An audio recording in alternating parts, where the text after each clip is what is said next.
Olá, amigos e amigas da Rádio Abragesp. Tudo bem?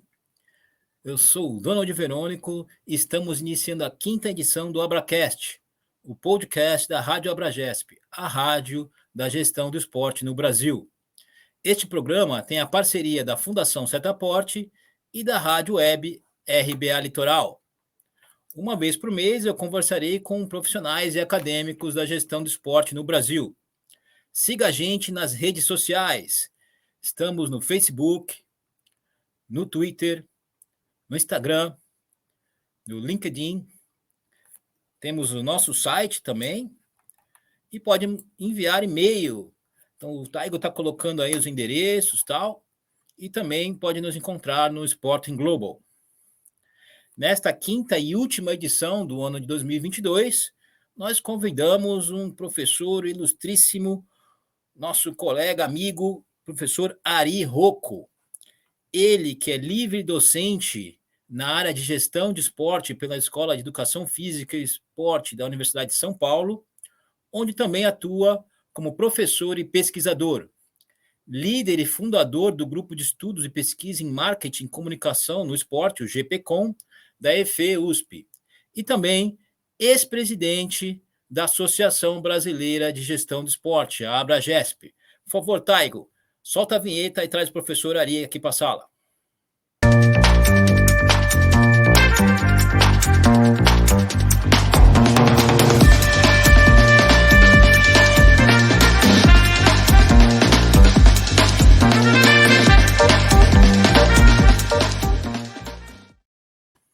Olá, professor Ari, tudo bem?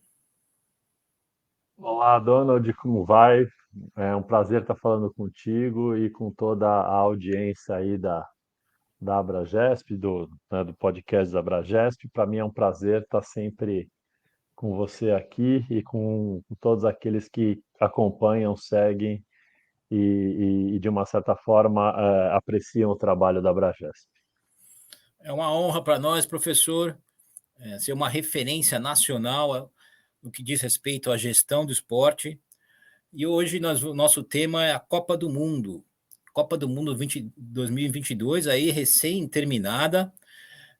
Estamos aí, nós que acompanhamos, aí, as pessoas que acompanharam, foram quase 30 dias aí de muito futebol, quase todo dia, né? Mas antes de falar da Copa do Mundo, eu gostaria de abrir o nosso bate-papo, começar o nosso bate-papo aqui, falando da sua relação com a Abragesp, do grupo de estudos que você lidera também, que é o GPCOM. Conte um pouquinho para nós aí sobre o GPCOM e a sua relação com a Abragesp, a qual você é ex-presidente. O GPCOM ele é um grupo de estudos e pesquisa em marketing e comunicação do esporte. Ele nasceu lá na Escola de Educação Física e Esporte da USP em 2015, para fazer parceria, né, com o GEPAI, Grupo de Estudos de Pesquisa em Administração do Esporte, né, coordenado pela professora Flávia Bastos, e os dois compuseram, eles se juntaram, ele surgiu para se juntar com o GEPAI, e a gente tem um laboratório, né, que resumidamente é um laboratório de gestão do esporte lá na Escola de Educação Física e Esporte da Universidade de São Paulo. Sendo laboratório, você tem uma série de, vamos dizer, vantagens do ponto de vista acadêmico, né, no ponto de vista de pesquisa mesmo.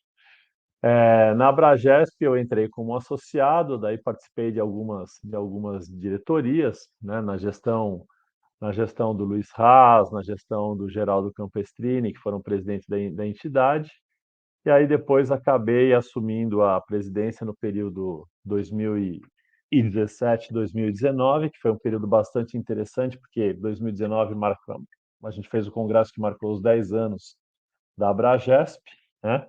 Aí fiquei mais uma gestão, na gestão do professor Leandro Mazei, 19 a 21, na diretoria de Relações Institucionais, e aí acabei de uma certa forma, não me afastando da Abragesp, mas me afastando especificamente da gestão da Abragesp, porque tem muita gente mais nova vindo por aí, né, com uma visão extremamente interessante, como, por exemplo, a professora Gisele Tavares, a professora Cacilda Amaral, que tem aí dinamizado a atividade da Abragesp com novos produtos, uma visão mais jovem, uma visão mais diversa. que tem feito com que a instituição, com a entidade possa crescer. Mas a gente sempre que é chamado, a gente participa aí avaliando trabalhos, avaliando, né, coordenando mesas, participando de eventos, porque a Abragesp é importante para todos nós aqui que pesquisamos a área de gestão de esporte no Brasil. A professora, com certeza, e a professora Gisele Tavares, sendo a presidente da Abragesp, Cacido Amaral, vice-presidente, a Abragesp em ótimas mãos. Você que quer saber um pouquinho mais da história da Abragesp, vai nos nossos arquivos do Abracast e vê lá as entrevistas, por exemplo, com a professora Flávia, que foi a primeira presidente da Abragesp. Ela conta toda a história. Mas, professor, vamos falar um pouco agora do nosso assunto de hoje, fresquinho, né? A Copa do Mundo do Catar. Você assistiu a Copa, acompanhou? Acompanhei, a gente acompanha como, vamos dizer assim, por dever de ofício, né? É o que a gente pesquisa, né? Mas sempre tentando enxergar aí o lado da gestão, do planejamento, seja da gestão do evento propriamente dito, como também da gestão das equipes esportivas, como as federações se organizam para montar as suas equipes. Então, acompanhei, torci, sofri. Acompanhei também dentro do possível, né? Porque para nós que trabalhamos na área acadêmica, esse período de realização da Copa em novembro, dezembro, um período um tanto quanto ingrato, porque coincide com as nossas atividades acadêmicas aí, principalmente na reta final né, de semestre, mas a gente tentou, dentro do possível, acompanhar tudo aquilo que aconteceu, ler bastante sobre o tema, discutir com os amigos nos grupos de discussão, né, com as pessoas interessadas, com gente que está no Catar, brasileiros e brasileiras que trabalharam na organização do evento. Então, a gente tentou aí obter uma série de informações e vamos ver o que a gente consegue produzir do ponto de vista aí de estudos e trabalhos com relação a tudo aquilo que aconteceu, né, lá no Oriente Médio. E aqui a minha missão é conseguir extrair o máximo possível dessas informações que, com certeza, são riquíssimas aqui para a gente compartilhar com o público da Abragesp e da Abracast. O Catar, país pequenininho ali, situado no Oriente Médio, foi escolhido como sede há mais de uma década. E essa escolha foi. Há muitas denúncias que houve corrupção. Você tem algo a comentar sobre isso, professor? Então, Donald, na realidade, assim, a gente comenta aquilo que a gente ouve e também que a gente sabe, mas assim, uma coisa me parece, né, parece não, uma coisa é bastante clara, né, é que o Catar usou, né, e não é privilégio do Catar, outros países fizeram isso ao longo da história, né? Ele usou um mega evento esportivo para geopoliticamente se mostrar para o mundo, né? Como que fazer uma propaganda aí do país, porque os grandes eventos como Copa do Mundo, Jogos Olímpicos, eles atraem atenção na mídia global, né? Colocam o país no holofote. Então, é muito clara a estratégia do Catar. O Catar tem utilizado o esporte como soft power, né, para se mostrar para o mundo, investe em grandes equipes, como, por exemplo, Paris Saint-Germain, etc. Né? E usou a Copa para, de uma certa forma, se mostrar para o mundo, principalmente no momento onde a agenda global, né, principalmente a agenda dos países mais desenvolvidos e das democracias mais avançadas do mundo, tem caminhado no sentido de combater, né, o aquecimento global e principalmente a utilização de combustíveis fósseis como o petróleo, né? E toda a riqueza do Catar vem do petróleo, né? Então eu particularmente enxergo aí uma estratégia do país através da Copa do Mundo, né, de chamar a atenção do planeta, de levar, né, acho que quase 3 milhões de pessoas para assistirem os jogos lá no Catar, no sentido de mostrar que o país não é só petróleo, que o país pode ser um interessante endereço turístico no futuro para essas pessoas que estiveram por lá e vão contar para os seus amigos, que é um país que vale a pena conhecer, etc. Né? Então, eu vejo aí uma estratégia de se posicionar como um país a ser visitado né, pelas pessoas que lá tiveram e vão contar para os seus amigos, pela sua rede de relacionamento que gostou, né, que gostaram do país. Mas vejo também uma série de problemas, né, que na realidade conflitam, no meu modo de entender, com essa imagem de se mostrar para o mundo, né? Que mais especificamente aí o elemento mais visível disso tudo é a condição que foi oferecida para os trabalhadores que trabalharam diretamente na construção dos estádios, né? A gente teve, sem dúvida nenhuma, um recorde negativo e triste de mortes de trabalhadores na construção dos estádios, né?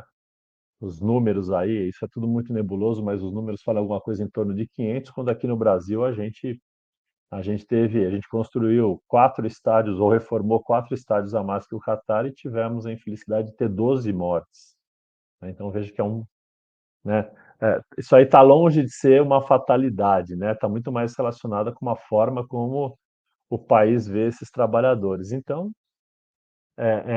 o país quer usar isso como uma política para se mostrar para o mundo, mas não consegue resolver alguns problemas elementares aí que passam a ser essa faceta visível negativa do Catar, né? Então, se era um convite para as pessoas visitarem o país, não sei se, né, se o resultado foi muito certo. E eu ouvi alguns relatos, até estava conversando com um amigo que esteve lá hoje, que disse que achou que ele já esteve em outras Copas do Mundo e disse que foi para ele, homem, já foi uma Copa tensa, né? Imagino para uma, né, para uma mulher que tenha ido, né, com seus pais, ou que tenha ido sozinha, ou que tenha ido com um grupo de amigas, de amigos, etc., né? Ele achou tensa a Copa, né? Então veja que o Catar ainda tem muito a evoluir quando a gente pensa num ideal de democracia, né? Com Então certeza, aí um eu país, vejo, aí eu vejo um conflito, né? Quer mostrar uma imagem, mas acabou vendendo outra. como você mesmo disse, um país riquíssimo, e a sua riqueza vindo do petróleo e do gás, né? Dessa fonte dos fósseis, como você disse, e quer se mostrar para o mundo, mas também mostra os problemas e as controvérsias, né, professor? Teve essa questão dos trabalhadores, teve a questão também dos direitos humanos ali, do respeito ao movimento LGBTQI+, as mulheres, toda uma polêmica, inclusive a FIFA envolvida, proibindo seleções e capitões das seleções de utilizarem ali a faixa de capitão com as cores da bandeira da LGBTQI+, não é verdade? Para mim aí houve, na realidade, assim, houve vamos dizer assim, uma opção estratégica equivocada da FIFA de levar a competição para o Catar por todas essas coisas que você, né, que você tão bem mencionou aí, levando-se em consideração de que a imagem do evento está muito associada à FIFA, né? Então, veja, a gente teve aí a entidade, né? Ela, de uma certa forma, ela apoia a postura do país, né? Não de uma forma direta, mas de uma forma velada, quando proíbe os capitães de usarem, né, a faixa de capitão com as cores da bandeira LGBTQI+, né, quando quer, de uma certa forma, coibir algumas manifestações de atletas, etc. Então, não só o Catar se mostra um país, né, e isso a gente já sabia, onde os direitos humanos não são tão bem preservados, né, ou não são nada respeitados, onde existe uma série de restrições para que as pessoas tenham liberdade de expressão e liberdade de viverem a sua vida, né? Mas a FIFA, ao se associar a esse tipo de país e levar o evento para lá, ela também está mostrando que, de alguma forma, ela aceita isso, né? Então, isso é ruim para a imagem da instituição. E aí, obviamente, né, muita gente vai falar, mas os caras, né, os caras da FIFA devem ter seus motivos, né, para ter levado a Copa para lá. Com certeza tem, e imagino que não sejam motivos nada nobres, né? Então tá tudo muito subtendido, né? Inclusive até recomendo aí, estreou um pouquinho antes da Copa, para quem quiser conhecer um pouquinho melhor a FIFA, que veja uma série no Netflix que fala sobre os bastidores da FIFA, né? Eu recomendo e acho bastante interessante e é muito elucidativa daquilo que a gente está falando por aqui. E o Catar é um país minúsculo, com certeza, com os seus, não conseguiria organizar a Copa sozinha. Precisou de muitos trabalhadores, voluntários de outros países, sem contar o trabalho quase escravo dos países ali do redor, que isso historicamente eles já praticam, né? Dos indianos, paquistaneses, filipinos, são maltratados, são chega a ser alusivo ao trabalho escravo. Aí eu acho que é importante a gente dividir as coisas, né? Então, é aquilo que a gente já estava comentando, a decisão, né, estratégica, a decisão da FIFA de levar o evento para o Catar, né? Onde efetivamente quem decide são lá os cartolas da entidade que tem lá os seus interesses. Uma outra questão que acho que essa é importante, uma outra questão que é importante destacar foi aquela que a gente já mencionou aqui da construção dos estádios, onde, pelas notícias que a gente recebe aqui, onde a gente recebeu aqui, os trabalhadores que trabalharam de fato na construção dos estádios tiveram condições bem precárias de vida e de trabalho nesse período, e a face mais visível disso é o excessivo número de acidentes que levaram à morte né, de um número recorde de trabalhadores. Mas tem uma outra questão, e aí essa é um aspecto positivo, né, que é a gestão do evento Copa do Mundo, né? Nesse aspecto, e veja, a gente está falando da mesma, né, entidade, quer dizer, a entidade FIFA que levou a Copa para o Catar, as autoridades do Catar que gerenciaram a construção dos estádios, mas a gestão da FIFA do evento, né, a FIFA tem uma série de pessoas que ela já está habituada a contratar, não voluntários, mas pessoas que a FIFA contrata, que são experts em eventos. Então, várias pessoas que trabalharam aqui na organização da Copa do Mundo no Brasil, por exemplo, foram para o Catar um bom tempo antes do evento, 6 meses, 10 meses antes do evento, né, remuneradas e trabalharam essas em condições bastante profissionais, né? E trabalharam na organização do evento, seja no sistema de ticketing, seja na organização do evento propriamente dito, seja na liderança de voluntários. Então, nesse aspecto, a FIFA tem uma equipe globalizada e de primeira, onde é importante mencionar um número muito grande de brasileiros e brasileiras com experiência em gestão de mega eventos esportivos, que trabalharam contratadas pela FIFA para a organização do evento no Catar, e até onde eu recebi informações, o evento estava muito bem organizado, né? É, e aí a gente tem os voluntários também, que são treinados por essas pessoas. Então, veja, né, uma coisa é as decisões estratégicas da FIFA para onde levar a competição, e essas decisões, elas são muito cercadas de mistérios, né? E uma outra coisa é a expertise da FIFA na organização dos eventos, onde ela conta com uma equipe de profissionais extremamente gabaritados e com muita experiência na organização de eventos. Como já disse, vários brasileiros e brasileiras, né? E gente de toda a parte do mundo que faz com que o evento aconteça de uma forma, que a experiência aconteça de uma forma que deixa as pessoas que vão até lá e que gastaram seu dinheiro de ir até lá bastante deslumbradas com a organização do evento. Então, acho que é importante a gente também chamar atenção para esse lado positivo, né, da organização desses eventos, onde a gente tem um grande número de brasileiras e brasileiras participando para que o evento aconteça da forma mais impactante e positivamente possível. E no que tange a questão dos estádios propriamente ditos, a despeito da construção, que houve mortes e tal, condição de trabalho muito precária, os estádios belíssimos e gostaria que você comentasse também a gestão desses estádios pós-Copa do Mundo, né? A gente ouve, por exemplo, teve aquele 974, foram 8 estádios que sediaram os jogos, e alguns deles não vão desaparecer completamente, esse que é feito por containers, enfim, que você comentasse um pouco sobre essa questão desses equipamentos dos mega eventos.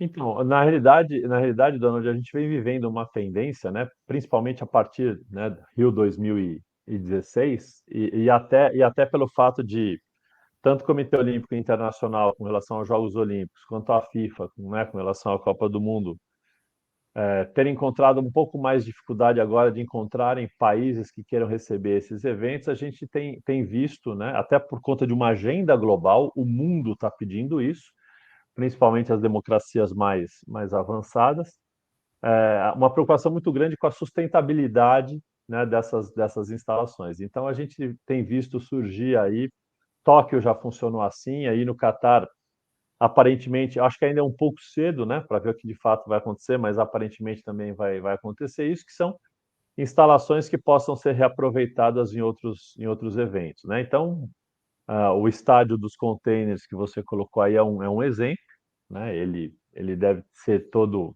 né, desmontado e vai ser utilizado, né, em outros locais. E a gente vê também, que nem como aconteceu aqui, por exemplo, no Brasil, no estádio, na arena do Corinthians, você tinha uma parte das arquibancadas que eram arquibancadas móveis que depois demolidas. Foram demolidas, não, foram desmontadas e levadas para outro lugar. Então você vê uma maior adequação buscando um melhor aproveitamento dessas instalações, né? Mas de qualquer forma, mesmo com tudo isso, mesmo com um estádio sendo praticamente desmontado e algumas instalações é, parte das instalações também desmontadas para serem aproveitadas em outros lugares. Eu acho que o Catar, não sei se o Catar tem futebol para oito estádios, sete estádios nesse nível, né? Então, há uma propaganda de sustentabilidade que de fato vai acontecer em algum nível dessas instalações, mas eu ainda acho muito pouco, né? Eu vejo agora, até estava vendo ontem uma reportagem falando já da Copa do Mundo de 2026, né?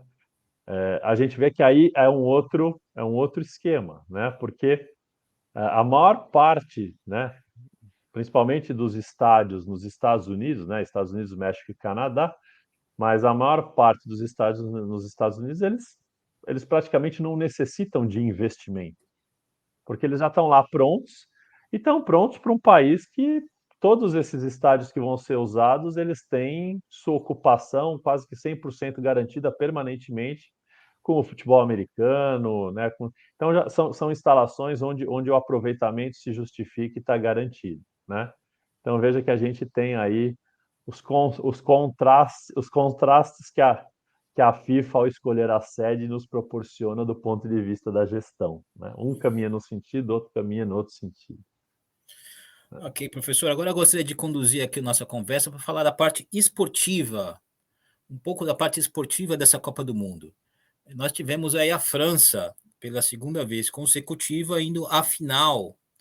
É, Nós tivemos a surpresa do Marrocos, que venceu grandes seleções, e o Brasil, mais uma vez, parou ali para um time europeu, não, desde 2002 não alcança a final. São acasos, professor, coincidências que você pode falar sobre esses trabalhos de Marrocos, França, Brasil? Então, na realidade, assim, uma competição como a Copa do Mundo, né? Competição extremamente rápida, que acontece em menos de um mês, ou quase um mês exatamente, ela tem sempre, na minha opinião, uma dose né, de acaso, um jogador que nem, por exemplo, um atleta que nem o Messi, que vai fazer a sua melhor Copa do Mundo aos 35 anos de idade, quando antes, em outras oportunidades, ainda não. Né, até mesmo em 2014, quando foi eleito o melhor do Mundial, acho que não fez uma Copa tão brilhante quanto agora. Então, sem dúvida, há uma questão, eu não chamaria de acaso, mas uma questão do momento, né? O momento de um atleta, o momento de uma seleção, etc. Mas eu ainda defendo que muita coisa hoje não vem do acaso, que nem aí a gente cita dos dois exemplos que você mencionou, quer dizer, a França e o Marrocos, são dois exemplos onde a gente vê como um bom planejamento e uma boa gestão, né, fazem com que a bola não entre por acaso, né? Então, o caso da França é bastante emblemático. A França, a partir do momento que montou um centro de treinamento em Clairefontaine, a Federação Francesa de Futebol, e começou a trabalhar, né? E começou a trabalhar com uma política de tentativa de inclusão através do futebol, né? De atletas de origem africana, né? Filhos de imigrantes, né? A segunda geração, os filhos dos imigrantes que vêm para a França ali da África Negra, também da África muçulmana ali. Quando a França começou a enxergar que tinha ali, né? Já tinha uma geração de franceses descendentes desses imigrantes, filhos desses imigrantes, e que tinha né, e que podiam usar o esporte de uma forma geral e o futebol como uma inserção social. A gente viu que, né, lá atrás a geração do Zidane chamou atenção para isso, né? O Zidane, descendente de argelinos, etc. Não havia nada nesse sentido. Aconteceu, chamou-se atenção para isso, e aí agora, a partir do momento que a França monta um centro de treinamento e começa a trabalhar com esses filhos né, de imigrantes, a gente vê que já é campeã em 2018, né, faz uma belíssima Copa em 2022 e vai vir forte em 2026. A França é hoje, também por conta disso, uma das maiores exportadoras de atletas, a segunda maior exportadora de atletas para o mundo, só perde para o Brasil, né? A gente vê que, por exemplo, algumas outras seleções que estavam na Copa do Mundo, a seleção da Tunísia, quase toda ela era composta basicamente por franceses, mas franceses o quê, né? Franceses filhos de pais tunisianos e que tinham a dupla cidadania e preferiram jogar pela Tunísia. O mesmo acontece com alguns atletas de Senegal, aconteceu com alguns atletas do Marrocos. Então, né, esse trabalho da França é um trabalho de planejamento, de utilização do esporte com finalidade social, mas que, na minha opinião, tem dado bons resultados e acho que a gente vai ouvir falar bastante da França aí nas próximas Copas do Mundo com uma seleção bem competitiva. E acho muito simbólico, né? Acho que todo mundo viu ali quando termina o jogo, o presidente Macron vai lá consolar o Mbappé, né? Porque isso né, faz parte de um projeto, né? E quando a gente analisa de fato os 11 jogadores da França que terminaram a partida contra a Argentina, se não me engano, só 3 eram de fato franceses, né? Os outros eram todos. Então, isso né, para mim é um modelo de gestão de esporte extremamente interessante, com aspecto social, aspecto esportivo, né, e mostra o quanto que o esporte pode contribuir para a sociedade. E o Marrocos, na verdade, apareceu agora nessa Copa, a gente foi ler aí um pouco, houve informações de que o Marrocos tem todo um trabalho, né, de buscar atletas descendentes de pais marroquinos, e que, portanto, teriam a cidadania do país, que estão jogando na Holanda, que estão jogando na França, que estão jogando em outros países, e fazer um trabalho de convencimento, criaram um centro de treinamento também no Marrocos, e fazer um trabalho de convencimento para que esses atletas prefiram defender o Marrocos, que é o país dos seus pais, do que, né, do que defender o país onde nasceram. Então, veja que, na minha opinião, cada vez mais esses processos, né, de gestão vão ter resultados esportivos, né? Agora, quando aparece um talento que nem o Messi, né, e que resolve fazer a sua melhor Copa, ajudado por um grupo de bons atletas, de excelentes atletas, evidentemente que isso também, né, isso quebra qualquer teoria nossa de gestão, mas, né, eu cada vez mais acredito que a bola não entra por acaso. Agora, professor, gostaria de lembrar aqui, trazer uma outra seleção e falar um pouco do Brasil. Até que ponto a derrota é uma janela de oportunidades, né? A gente vê aí que o futebol brasileiro precisa avançar em vários aspectos, e aí a nossa maior derrota em Copas do Mundo foi em casa, em 2014, quando perdemos de 7-1 para a Alemanha. Então, quando perdemos para a Alemanha, endeusava-se a Alemanha, o sistema de como o futebol alemão era organizado, tal. Passaram-se duas Copas e a Alemanha não passou da primeira fase, e hoje estão revendo, reorganizando, reestruturando. Então, assim, até que ponto o Brasil como nós podemos aproveitar essa derrota, porque na vitória muita coisa é mascarada, né, professor? E muitos problemas a gente sabe que o futebol brasileiro tem, mas também não é o fim do mundo, como diziam em 2014, quando nós perdemos a Alemanha também não era aquela supra-suma. Então, assim, o Brasil, o que a gente pode aprender e avançar e melhorar no nosso futebol?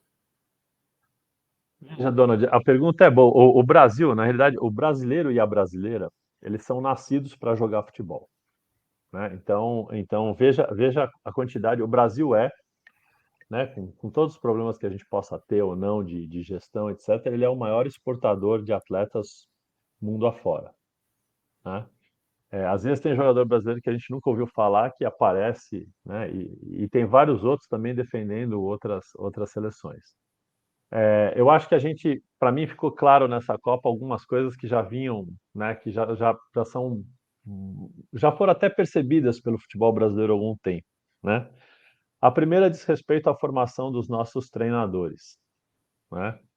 E isso eu não estou dizendo nem por conta da Copa do Mundo. Se a gente olhar agora a movimentação das nossas equipes, das principais equipes da Série A do Campeonato Brasileiro, se não me engano, não sei exatamente o número agora, mas pelo menos metade delas foi buscar treinadores estrangeiros que estão tendo bastante sucesso aqui com os brasileiros, trabalhando no Brasil, né? O Vojvoda argentino no Fortaleza, o Abel Ferreira no português no Palmeiras, o Jorge Jesus teve sucesso aqui. Então, isso para mim é um indicativo que a nossa formação de treinadores precisa melhorar. O processo de formação de treinadores precisa. O Tite é o nosso melhor treinador e teve alguns, né? Teve alguns, é reconhecidamente o nosso melhor treinador e teve alguns erros ou algumas coisas que talvez não, né? Então esse é um aspecto. E o segundo aspecto que eu coloco é que, na realidade, o que falta ao Brasil é uma mudança de postura. É levar o futebol hoje um pouco mais a sério.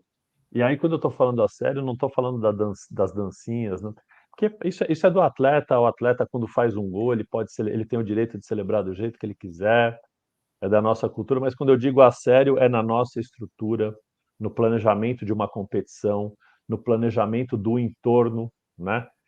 A gente via aqui as matérias, eu não estava lá no Calendário. Catar, mas calendário, mas eu vi as matérias aqui, o que acontece, né?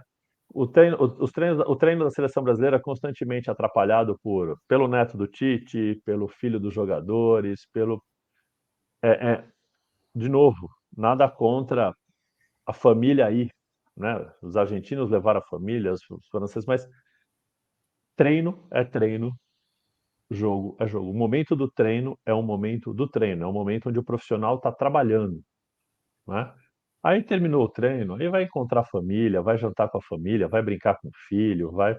Mas ali no momento do treino, chegou para treinar, é foco no treinamento, foco na competição, né? Foco na disputa, é uma disputa rápida, é uma disputa de 28 dias, onde é necessário que haja foco na competição, foco na disputa.